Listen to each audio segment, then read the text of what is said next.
Hey guys, welcome back to CC Media, where it's all about Nintendo. I'm here once again in my makeshift studio, this time to talk to you guys about my time that I spent playing the Legend of Zelda Link's Awakening remake for Nintendo Switch. I did a similar video to this where I talked about my time I spent playing Luigi's Mansion 3 at E3, which you can check out if you're interested, but this video probably isn't going to be as long as that one because I'm not as passionate about Link's Awakening or the Link's Awakening remaster as I was about Luigi's Mansion 3, so I don't have quite as much to say here, but I am going to be talking about things that I realized and discovered in the roughly 15 minutes that I had to play the game at E3. Without further ado, let's go ahead and just kind of rapid fire through all the different kind of notes I took and the things I realized while playing the game. I guess the first thing I'll mention is that this wasn't as much of a demo as it was the beginning of the actual game. I'm pretty sure what I played at E3 was actually the first 15 minutes of the game itself, because it started with that really cool animated opening cutscene that we saw in the initial reveal trailer a while ago,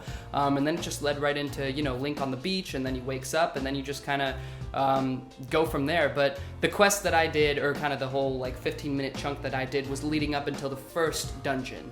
And so I wasn't actually able to do any dungeons or temples or any of that here, which really kind of stunk. But I did get quite a big view of kind of what the world is like, the controls, the combat, all that sort of stuff. Right off the bat, I guess I'll mention a couple pretty quick technical issues that I noticed. The frame rate was really having a difficult time staying at 60 frames per second. When I was inside houses, it was always 60 frames per second, but when I was outside, like, you know, in the field and in the town, it was pretty much always at least, or at most 30 frames per second. Sometimes it would dip even lower. It got pretty rough, but I assume that's something they'll fix in the final release. It's probably just something about them just needing to get the demo out there for people to play at E3. Also, the load screens were a little bit rough.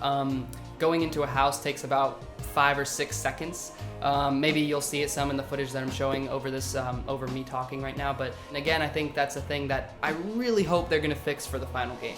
One of the things I really loved about this demo, and this, from what I can tell of the game, is that the combat was actually really impressive and intuitive, and kind of complex. I mean, as complex as you can get with a sword and shield in a 2D top-down Zelda game, but the moblins in the forest or whatever, you had to use your shield to stun them, and then that was when you could attack them with your sword, and then there was some more kind of variety in terms of how you were able to destroy certain enemies. So it wasn't just like you run up to them and swing your sword a ton of times and then they eventually die.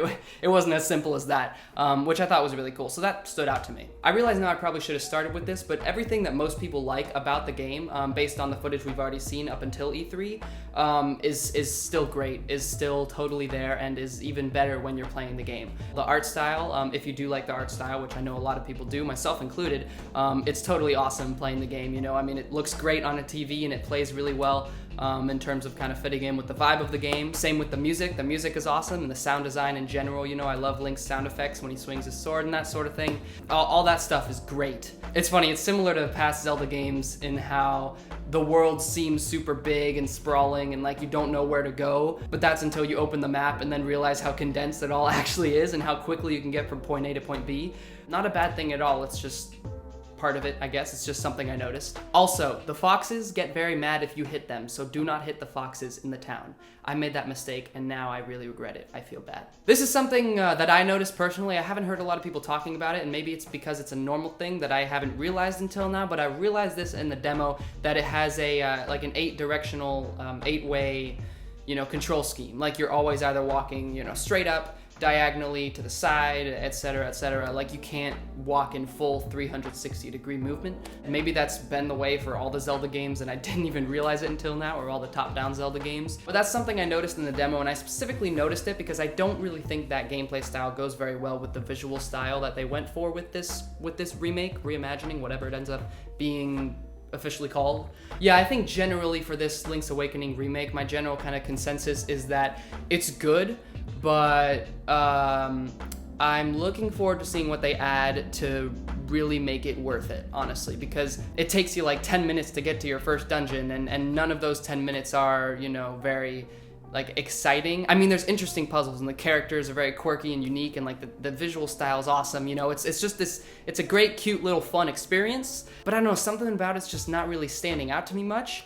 It was a blast to play. Like I did really enjoy my time with it, but it doesn't feel like it's gonna be anything entirely interesting. Now let's take a big step back, because remember, this is all based off like 15 minutes of me playing the game in a crowded, hot Nintendo booth with a ton of people, with a lady talking right into my face trying to tell me what to do next.